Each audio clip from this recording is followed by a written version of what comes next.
Good evening. आपके लिए फिर लेकर आया हूँ हिंदी का एक प्रैक्टिस सेट जो बीएड की परीक्षाओं में, ये प्रीवियस ईयर परीक्षाओं में पूछा जा चुका है। तो ये 25 प्रश्नों का फिर से एक सेट है। आइए देखते हैं उसे। काफ़ी इंपॉर्टेंट प्रश्न है सभी।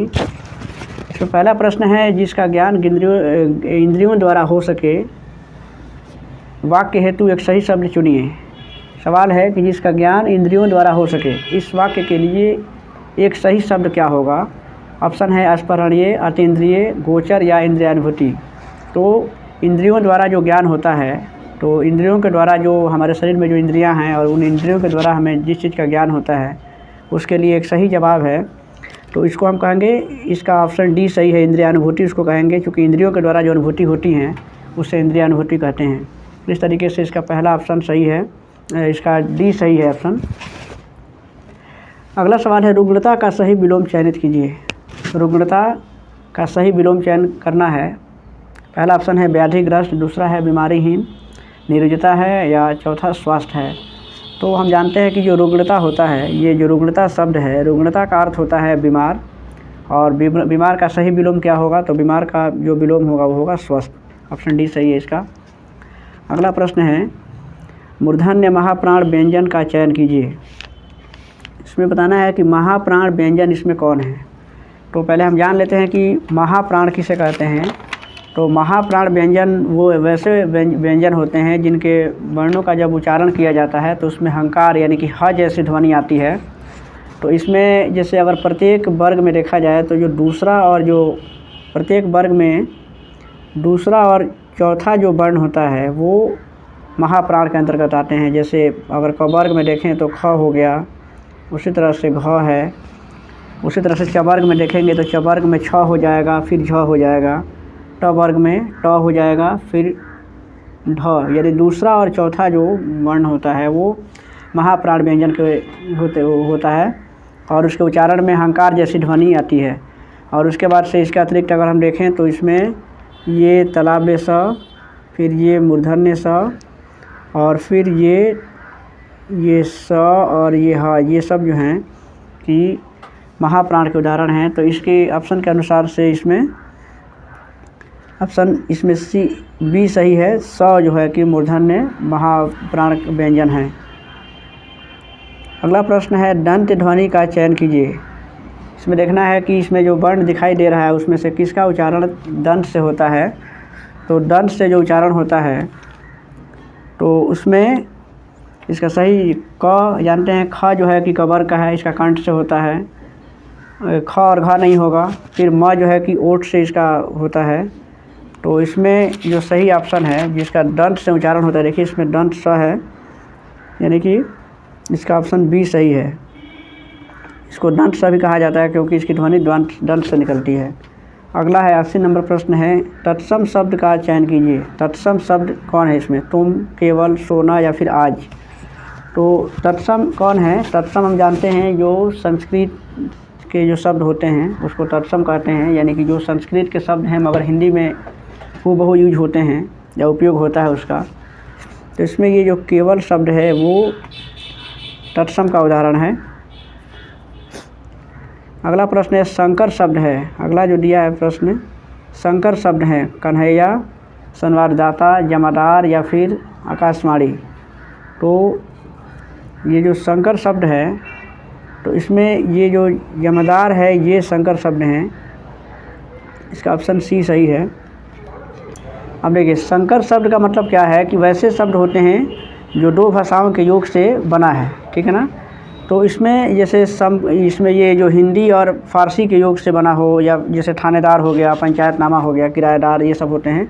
तो इस तरीके से जो ये दार प्रत्यय जो लगा हुआ है, यानी कि ये दो शब्दों के मेल से बना हुआ है। दो भाषाओं का अगर शब्द हैं, दो भाषाओं के शब्दों के योग से जो शब्द बनते हैं उसे शंकर शब्द कहा जाता है। इस तरीके से ये इसमें ऑप्शन सी सही है।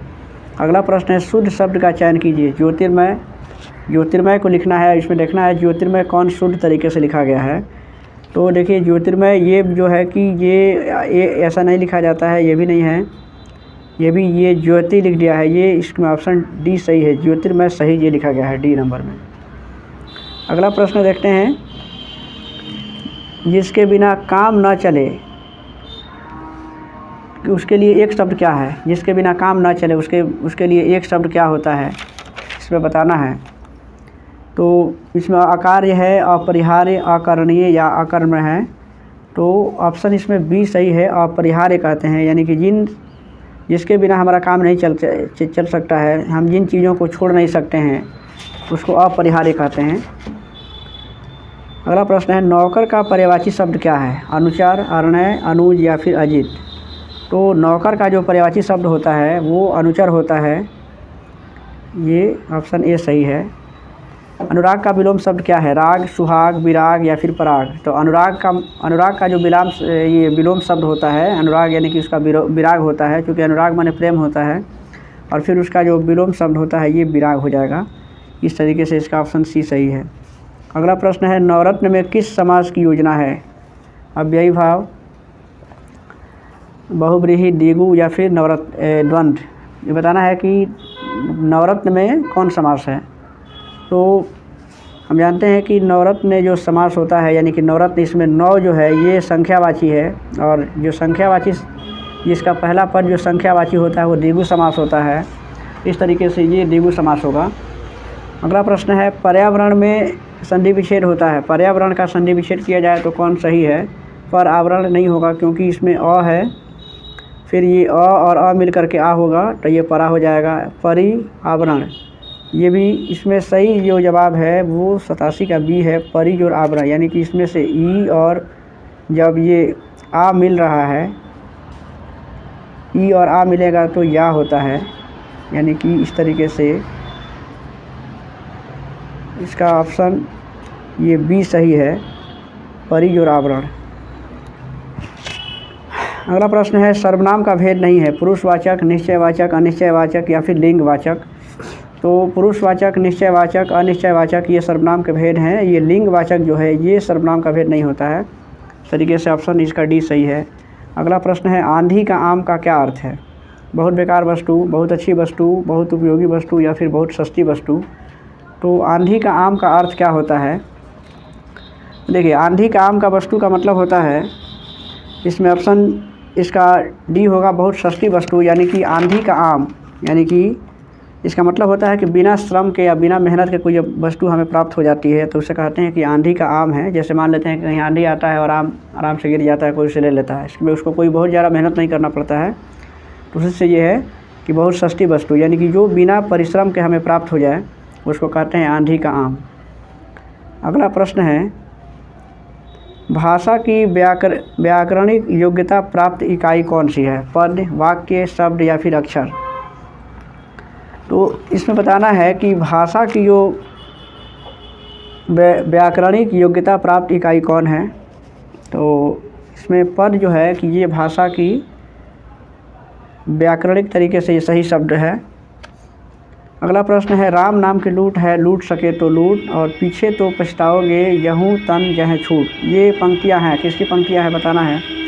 रहीम दादू दास का है या फिर कबीर का है या रैदास का है। तो ये जो पंक्ति है ये कबीर दास की पंक्ति है। अगला प्रश्न है, साकेत किसकी रचना है, मैथिली शरण गुप्त, सियाराम शरण गुप्त या अयोध्या सिंह उपाध्याय, रामधारी सिंह दिनकर। ये 4 कवियों के नाम दिए हुए हैं। इसमें बताना है कि ये साकेत जो है वो किसकी रचना है। तो साकेत ये मैथिली शरण गुप्त की रचना है। मैथिली शरण गुप्त की और भी कई रचनाएँ हैं, जैसे यशोधरा है, तो साकेत भी उन्हीं की रचना है। ऑप्शन ए सही है इसका। अगला प्रश्न है, प्रेमचंद का बचपन में नाम क्या था, नवाब राय, गुलाब राय, मनोहर राय या धनपत राय। तो प्रेमचंद का जो बचपन का नाम था वो नवाब राय था, यानी कि उनको बचपन में लोग जो है कि प्यार से नवाब कहते थे। ऐसे धनपत राय, नवाब राय उनको कहा जाता था, नवाब कहते थे उनको। तो इस तरीके से ऑप्शन ए सही है। ब्रह्म समाज की स्थापना किसने की थी, महात्मा गांधी, राजा राम मोहन राय, विवेकानंद या फिर केशव चंद्र सेन।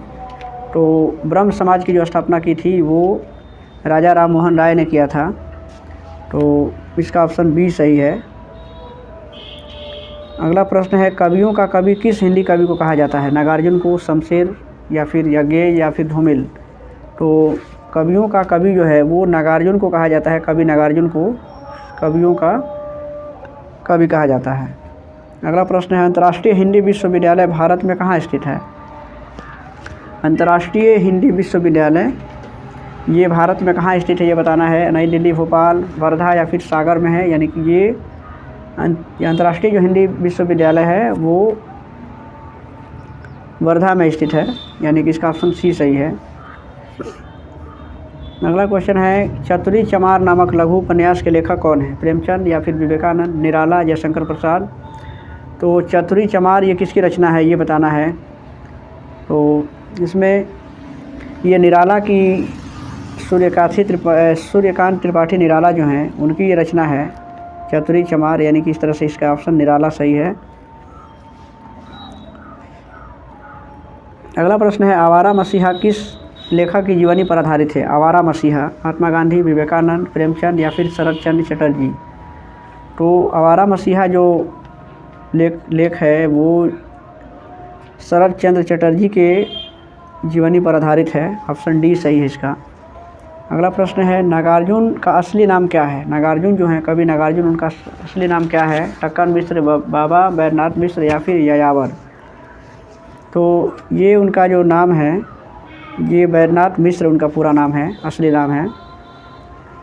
और लास्ट प्रश्न है, बहरा सो गहरा कहावत का सही अर्थ क्या है? सुनने की गंभीरता, या चुप्पा चालाक होता है जो नहीं सुनता है या कुछ नहीं जानता है, या फिर बहरे का चिंतन करना? ये कौन इसमें सही है? तो इसमें वाक्य से ही स्पष्ट लग रहा है, बहरा सो गहरा, यानी कि सुनने की गंभीरता जिसमें होती है उसको बहरा सो गहरा कहा जाता है, ये कहावत है। इस तरीके से इसका ऑप्शन ए सही है।